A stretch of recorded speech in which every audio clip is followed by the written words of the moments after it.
उत्तर प्रदेश में नई प्राथमिक स्तर की शिक्षक भर्ती को लेकर के एक प्रश्न पूछा गया विधानसभा में, जिसको लेकर के बेसिक शिक्षा मंत्री जी ने जवाब दिया है कि परिषदीय प्राथमिक विद्यालयों में कितने पद खाली हैं, कितने कार्यरत हैं और कब नई शिक्षक भर्ती पर विचार किया जाएगा। इन सभी बातों को लेकर के अभ्यर्थियों को उम्मीद थी कि 6 साल बाद 7वां साल शुरू होने जा रहा है 2025 में, और नई शिक्षक भर्ती को लेकर के राज्य सरकार कुछ गंभीरता दिखा सकती है।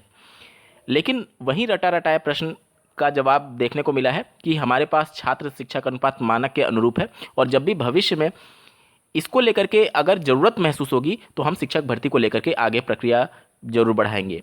अभी शिक्षक भर्ती का कोई भी रोड मैप नहीं है और कोई भी विचार राज्य सरकार नहीं कर रही है।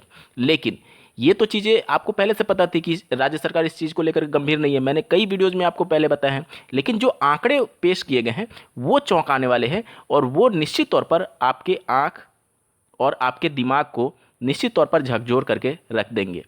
नमस्कार दोस्तों, मेरा नाम है नीरज, आप देख रहे हैं कैरियर बिट यूट्यूब चैनल। अगर आप इस चैनल पर पहली बार विजिट कर रहे हैं तो इसको सब्सक्राइब करते हुए बेल आइकन को प्रेस करना ना भूलें। 30 जुलाई 2024 को विधानसभा में एक प्रश्न पूछा गया, आप अपने स्क्रीन पर देख पा रहे होंगे, जिसके जवाब में बेसिक शिक्षा मंत्री जी ने बताया था कि उत्तर प्रदेश के परिषदीय प्राथमिक विद्यालयों में कुल स्वीकृत पद 4,17,866 हैं, जिसके सापेक्ष 85,152 पद खाली बताए गए थे। आंकड़े विशेष तौर पर ध्यान दीजिएगा, खाली पदों की संख्या 85,152 बताई गई थी प्राथमिक विद्यालयों में। ठीक है, ध्यान से देख लीजिए, प्राथमिक विद्यालयों की बात हो रही है। और ये आज का प्रश्न है जो कि आप अपने स्क्रीन पर देख पा रहे होंगे। विधानसभा के तृतीय सत्र 2024 के प्रथम मंगलवार, आज का ही ये है, हेतु निर्धारित श्री अनिल प्रधान माननीय सदस्य विधानसभा द्वारा पूछे गए तारांकित प्रश्न संख्या 2 का उत्तर। इनके द्वारा प्रश्न ये पूछा गया था कि क्या बेसिक शिक्षा मंत्री बताने की कृपा करेंगे कि प्रदेश में प्राथमिक विद्यालयों में वर्तमान में शिक्षकों के कितने पद रिक्त हैं। अगला उनका प्रश्न था कि क्या सरकार टीईटी उत्तीर्ण अभ्यर्थियों के लिए प्राथमिक शिक्षक भर्ती का विज्ञापन जारी करने पर विचार करेगी, यदि नहीं तो क्यों नहीं। इसके जवाब में बेसिक शिक्षा मंत्री जी ने क्या कुछ कहा, आप अपने स्क्रीन पर उत्तर देख सकते हैं। प्रदेश में प्राथमिक विद्यालयों में वर्तमान में शिक्षक, जिसे सहायक अध्यापक बोलते हैं, के 45,256 पद रिक्त हैं। आवश्यकता अनुसार समय समय पर सहायक अध्यापक चयन एवं नियुक्ति की कार्यवाही की जाती है, और उक्त वक्त इसके बारे में जवाब दिया गया है। मतलब कि उन्होंने जो आंसर दिया है ये तो लिखित आंसर है, जो उन्होंने बोल करके कहा है कि अभी वर्तमान में कोई भी विचार नहीं किया जा रहा है। ठीक है, आपने वो वीडियो देख भी लिया होगा। वो सब बातें इंपॉर्टेंट नहीं है, वो सब तो मैं पहले ही भी बता चुका था कि राज्य सरकार नई शिक्षक भर्ती को लेकर के गंभीर नहीं है। इंपॉर्टेंट ये है कि जो रिक्त पद जुलाई में बताए गए थे और जो रिक्त पद दिसंबर में बताए जा रहे हैं, उनमें आप गैप देखिए। 85,112 पद बताए गए थे रिक्त, और आज के डेट में जो रिक्त पद बताए गए हैं 45,256 पद बताए गए हैं।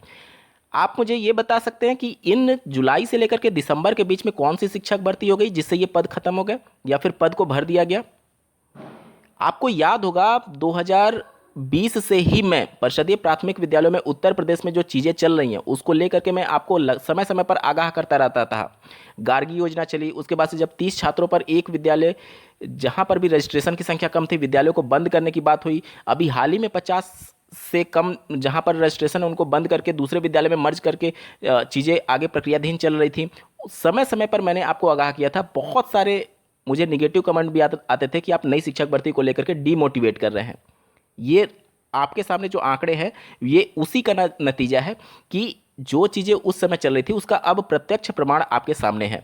बिना शिक्षक भर्ती के पद खत्म हो रहे हैं। पद खत्म होने का कारण क्या है? जो स्कूल मर्ज हो रहे हैं वहाँ के बच्चे दूसरे विद्यालय में नहीं जा पा रहे हैं। टीचर तो जाएंगे ही जाएंगे क्योंकि उनको अपनी नौकरी करनी है, लेकिन बच्चे नहीं जा रहे हैं, जिसकी वजह से छात्र शिक्षक अनुपात, एक तरीके से छात्रों की संख्या कम हो रही है। और जब छात्रों की संख्या कम होगी तो 30 छात्रों पर ही एक शिक्षक की जरूरत पड़ती है, तो सैंक्शन पोस्ट भी धीरे धीरे खत्म होगा। अगर आप पीएबी की रिपोर्ट देखे होंगे आज से 2 साल 3 साल पहले, तो उत्तर प्रदेश के परिषदीय प्राथमिक विद्यालयों में 1 लाख करीब 20-30 हज़ार और ज़्यादा शिक्षक के स्वीकृत पद हुआ करते थे। लेकिन जब 30 छात्रों पर एक शिक्षक से कम जिस भी विद्यालय में हुआ, जब वो मर्ज करने की प्रक्रिया चली और एक ही परिसर में जब विद्यालयों को मर्ज करने की प्रक्रिया चली, तो वहाँ से पद स्वतः ही समाप्त होते चले गए। आज आप जुलाई से लेकर के दिसंबर के बीच में देखेंगे तो 85,112 से 45,000 पर आ चुके हैं, यानी 40,000 पद खत्म हो गए। अब अगर अगले साल ये 40,000 45,000 पद और ख़त्म हो जाए तो बहुत आश्चर्य की बात नहीं होनी चाहिए। आप निश्चित तौर पर ये कमेंट कर सकते हैं कि मैं डीमोटिवेट कर रहा हूँ, लेकिन डीमोटिवेट करने से ही अगर आपकी आंखें खुलती हैं, अगर आप उन चीज़ों को देख पाते हैं जो मैं आपको एक्चुअली दिखाना चाहता हूँ, तो मेरा ये वीडियो सार्थक हो जाएगा। उत्तर प्रदेश में जनसंख्या लगातार बढ़ रही है। यहाँ पर परिषदीय प्राथमिक विद्यालयों की बहुत ज़्यादा ज़रूरत है, क्योंकि सारे लोग कैपेबल नहीं है कि प्राइवेट स्कूल का 4,000 5,000 पर मंथली फीस अफोर्ड कर पाएँ। बहुत सारे ऐसे परिवार हैं जो कि इतना अफोर्ड नहीं कर सकते, या फिर अगर किसी भी साधारण भी विद्यालय में डालेंगे तो कम से कम 1,000 तो नर्सरी का फीस होता है। तो वो बच्चे आखिर जाएंगे कहाँ? उनके लिए सरकारी विद्यालय तो एकमात्र सहारा था, और वहाँ पर भी जहाँ पर 50 से कम है उन विद्यालयों को मर्ज कर दिया गया। अब सरकार ये कह रही है कि हम नोडल स्कूल बनाएंगे जो कि इंटरनेशनल लेवल का स्कूल होगा। अरे आप एक जगह इंटरनेशनल लेवल का बना देंगे, बाकी दूर दराज के इलाकों के बच्चे के कहाँ पढ़ेंगे? नई शिक्षा नीति तो ये कह रही है मुख्य धारा में बच्चे नहीं शामिल हुए हैं जिस भी क्षेत्र में, वहाँ पर 25 छात्रों पर ही एक शिक्षक को आप हायर करिए। नई शिक्षा ये भी कहती है कि गांव के दूर दराज इलाकों में जिस प्रकार से रेलवे के क्वार्टर होते हैं उसी प्रकार से टीचर्स के लिए भी क्वार्टर बनाए जाने चाहिए। जैसे रेलवे के क्वार्टर होते हैं शहरों में, या फिर थोड़ा सा अगर आप आउटर एरिया में भी चले जाएंगे तो क्वार्टर लगभग मिल ही जाते हैं। उसी के तर्ज पर नई शिक्षा नीति में शिक्षकों के लिए भी क्वार्टर बनाए जाने की बात कही गई है, लेकिन इन सभी बातों से राज्य सरकार बिल्कुल इत्तेफाकी नहीं रखती है। जो चीज़ उनके फायदे की है वो चीज़ों को वो कंसीडर करते हैं और अपनी पीठ थपथपा लेते हैं कि हम नई शिक्षा नीति को लागू कर रहे हैं। नई शिक्षा नीति लागू करने का मकसद सिर्फ ये नहीं कि आप आंकड़ों में चीज़ों को दिखाइए, जमीनी धरातल पर वो चीज़ें दिखनी चाहिए जो कि दिखती नहीं है। नई शिक्षा नीति में तो ये भी बातें कही गई हैं कि शिक्षक को शिक्षण कार्य के अलावा कुछ भी नहीं कराना है, लेकिन शिक्षण कार्य के अलावा मिड डे मील का खाना बना कि नहीं बना, बिहार में अभी लगातार देख रहे होंगे कि ऑनलाइन चेकिंग चल रही है, मिड डे मील का खाना दिखाइए। अरे ये टीचर की जिम्मेदारी थोड़ी है, आप वहाँ पर किसी दूसरे को हायर कर सकते हैं। शिक्षा का स्तर कैसे सुधरेगा?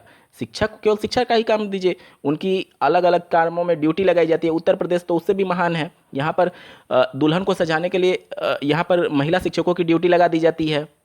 तो ये सारी चीज़ें सरकार अपनी कमियां छुपाने के लिए कर सकती हैं कि हाँ ऊपर से दिखा दिया जाता है कि हम एक्शन ले रहे हैं, लेकिन एक्शन किस डायरेक्शन में लेना चाहिए? क्या केवल शिक्षा व्यवस्था सुधारने की जिम्मेदारी केवल टीचर के ऊपर है?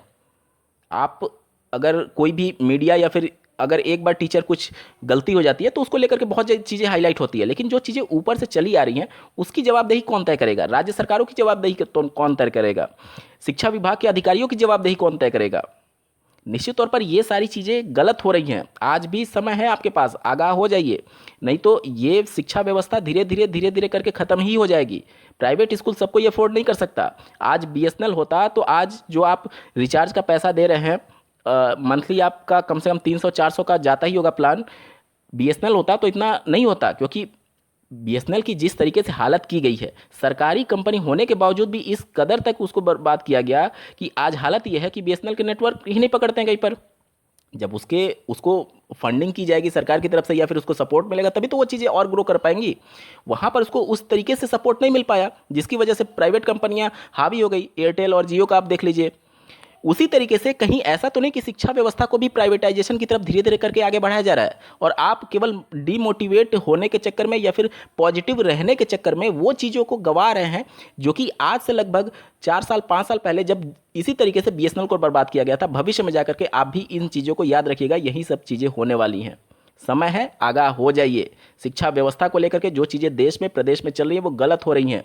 सरकारी विद्यालय का होना बहुत ज़रूरी है। आज जिस प्राइवेट विद्यालय में आपको लग रहा होगा कि मेरा बच्चा तो प्राइवेट में पढ़ लेगा, कल को अगर सरकारी विद्यालय नहीं रहे तो और प्राइवेटाइजेशन की वजह से जो फीस है वो और तेज़ी से बढ़ेगी, आप कुछ कर भी नहीं पाएंगे। अभी तो आपके पास ऑप्शन है कि सरकारी विद्यालय में डाल सकते हैं। कोरोना में जब लोगों की नौकरी चली गई तो सरकारी विद्यालय में अपने बच्चों को डाल दिए, कल को सरकारी विद्यालय ही नहीं रहेंगे तो कहाँ पर डालेंगे?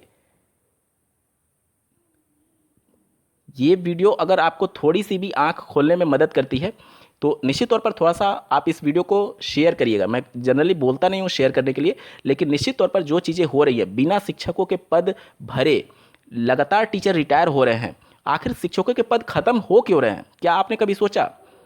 नहीं सोचा होगा। आप तो केवल शिक्षक भर्ती के एक पद को अपने लिए एक तरीके से पक्का करने में लगे हुए हैं, लेकिन क्या पता भविष्य में शिक्षक भर्ती आए ही ना, क्योंकि 40,000 पद तो खत्म हो गए जुलाई से लेकर अब तक। जुलाई से लेकर अब तक तो कोई नई ज्वाइनिंग हुई नहीं है, तो आखिर ये 40,000 पद गए कहाँ? आने वाले अगले साल में अगर ये 45,000 भी पद खत्म हो जाएंगे तब तो आप तो अपनी एक सीट पक्की करते रह जाएंगे। गंभीर सवाल है, सोचिएगा जरूर।